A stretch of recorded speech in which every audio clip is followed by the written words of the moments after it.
Bienvenidos a su canal de la Iglesia Bíblica Bautista, Razón para Vivir, con el pastor Jared Suárez.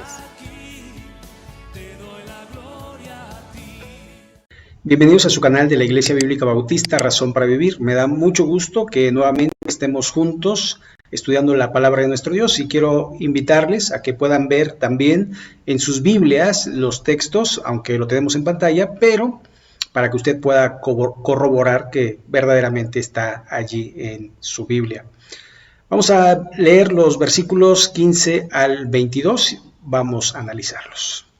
Dice así la palabra de nuestro Dios: por esta causa también yo, habiendo oído de vuestra fe en el Señor Jesús y de vuestro amor para con todos los santos, no ceso de dar gracias por vosotros, haciendo memoria de vosotros en mis oraciones, para que el Dios de nuestro Señor Jesucristo, el Padre de gloria, os dé espíritu de sabiduría y de revelación en el conocimiento de Él, alumbrando los ojos de vuestro entendimiento, para que sepáis cuál es la esperanza a que Él os ha llamado, y cuáles las riquezas de la gloria de su herencia en los santos, y cuál la supereminente grandeza de su poder para con nosotros los que creemos, según la operación del poder de su fuerza, la cual operó en Cristo, resucitándole de los muertos y sentándole a su diestra en los lugares celestiales, sobre todo principado y autoridad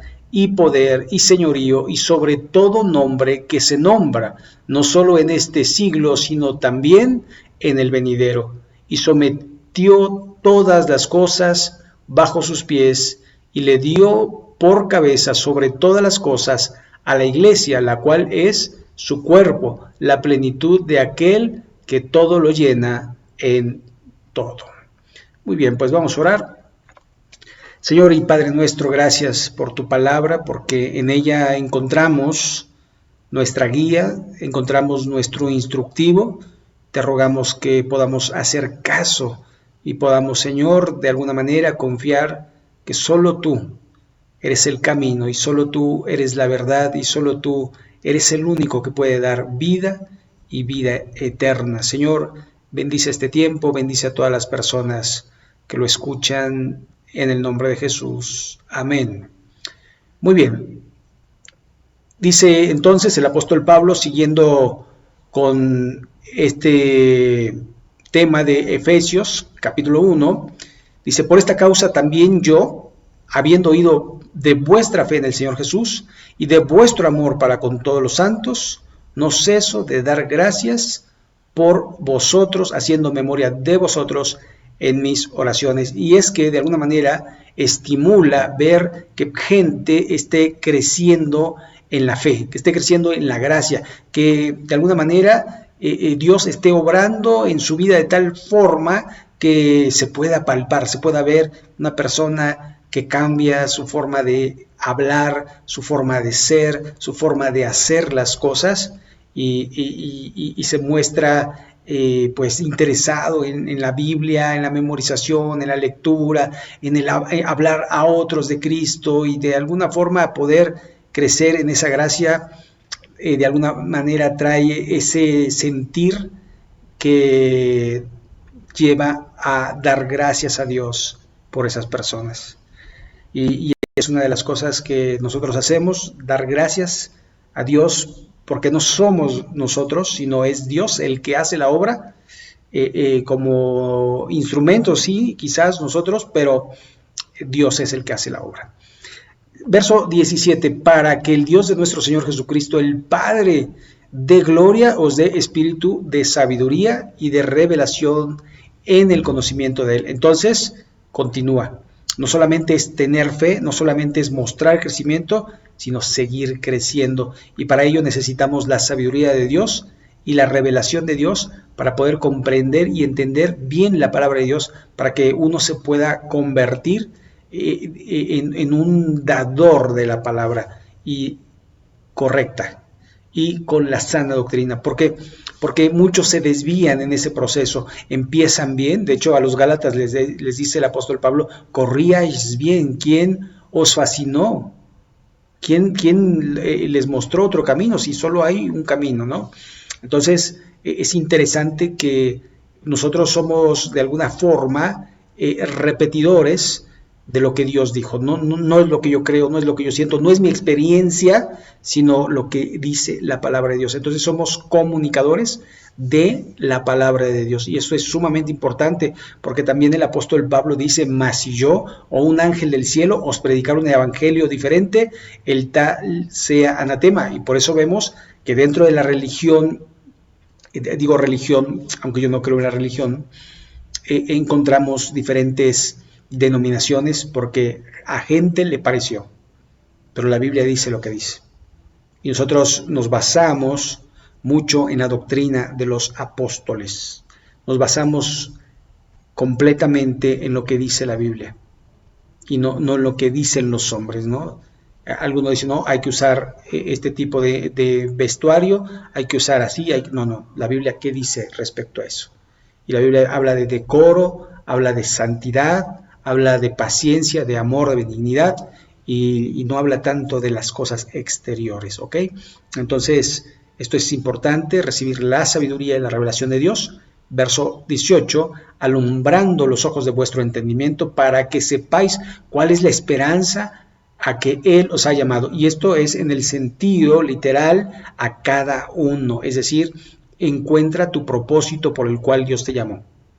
Y es que todos tenemos diferentes dones, diferentes cualidades, diferentes facilidad de hacer cosas, y entonces vamos en pos de ello, no vamos en lo que a mí me parece. Esto debe quedar claro. 19, dice el texto: y cuál la superiminente grandeza de su poder para con nosotros, los que creemos, según la operación del poder de su fuerza.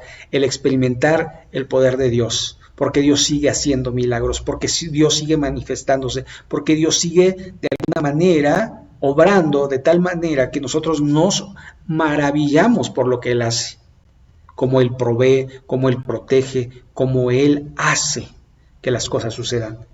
Y ahí es cuando uno dice: sí. Y entonces la fe empieza a crecer, y entonces uno empieza a experimentar el poder de Dios, no el poder de uno, porque hay mucha gente que se siente poderosa, pero el poder lo tiene Dios, y lo da a quien quiere y se manifiesta como Él quiere. Verso 20, la cual, la fuerza de Dios, el poder de su fuerza, operó en Cristo, resucitándole a los muertos y sentándole a su diestra. Esto de que está sentado a su diestra no es de manera literal, porque entonces esperaríamos que hubieran dos tronos, sino se refiere a lo que Jesús dice allí en Mateo 28, en el verso 19, cuando dice: toda potestad me es dada en el cielo y en la tierra, todo el poder. Por eso cuando habla de la derecha de Dios, se refiere a la autoridad, porque recuerde, no hay dos tronos, porque no es Dios y Cristo como si fueran allí dos sentados, no, es Cristo sentado en el trono de Dios, porque Cristo es Dios. Usted lo puede ver en el Apocalipsis, el Cordero inmolado, el que murió, es la imagen del Dios invisible, el primogénito de toda creación. Es el primero en la creación y es el que tiene toda la autoridad. Y sigue diciendo: en los lugares celestiales, es decir, en el cielo, sobre todo principado y autoridad y poder y señorío, y sobre todo nombre que se nombra, no solo en este siglo, sino también en el venidero. ¿Sabe? Una de las cosas que los testigos de Jehová es decir el nombre de Jehová, el nombre de Jehová, el nombre de Jehová. Pero la Biblia le exaltó hasta lo sumo y le dio un nombre que es sobre todo nombre, para que en el nombre de ¿quién? De Jesús se doble toda rodilla de los que están en los cielos y de los que están en la tierra. Así que es Jesucristo. Ese es el nombre que mencionamos de Dios. ¿Sabe? Muchas veces decimos: ¿cómo se llama Dios? Decimos Jehová. Bueno, ¿Y qué pasa con ese nombre que en el nombre de Jesús toda rodilla se doblará? ¿Qué pasa con ese nombre? Pues es el nombre del Nuevo Testamento. ¿A quién oramos? A Dios Padre. ¿Pero en el nombre de quién? En el nombre que es sobre todo nombre, en el nombre de Jesús. ¿Sí? Entonces eso es sumamente importante y esto tiene que ver con la fe y con el crecimiento y con la madurez del creyente. Sigue diciendo entonces, verso 22, y sometió todas las cosas bajo sus pies y lo dio por cabeza sobre todas las cosas a la iglesia, la cual es su cuerpo, la plenitud de aquel que todo lo llena en todo. Y entonces aquí hay que reconocer la autoridad de Cristo en la iglesia. Cristo es la cabeza. Cristo es la autoridad. Lo dice Cristo, lo seguimos. Lo dice el hombre, pues nos abstenemos. Creemos en Cristo, no en los hombres. ¿Quién es la cabeza de la iglesia? ¿Quién es la autoridad de la iglesia? ¿Quién murió por su iglesia? ¿Quién de alguna forma instituyó la iglesia? Cristo. ¿A quién veneramos? A Cristo. ¿A quién honramos y damos gloria y alabamos? A Cristo. Porque de Él es la gloria. Y por eso de alguna manera hablamos que la iglesia es Cristo-céntrica.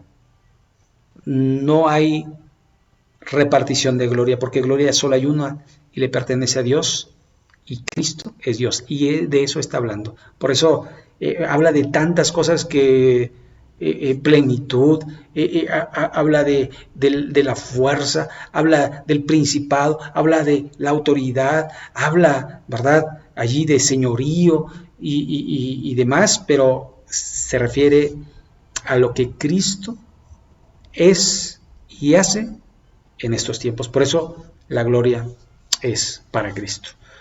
Muy bien, pues vamos a orar para concluir. Señor, gracias por nuestro Señor y Salvador Jesucristo, que murió en la cruz para darnos vida y dárnosla en abundancia. Ayúdanos a vivir esa vida en santidad y honor hacia ti, honrando y glorificando el sacrificio que Cristo hizo por nosotros. Bendito sea, Señor, guíanos a través de tu palabra y ayúdanos a no desviarnos de ella por ninguna forma. Y en el nombre de Jesús. Amén. Muy bien, pues aquí dejamos este video, esperando que sea de bendición para sus vidas. Y si le gusta, pues ya sabe, dele like y compártalo. Y también si no se ha suscrito, pues suscríbase. Que Dios le bendiga y nos vemos en el próximo video. Bendiciones.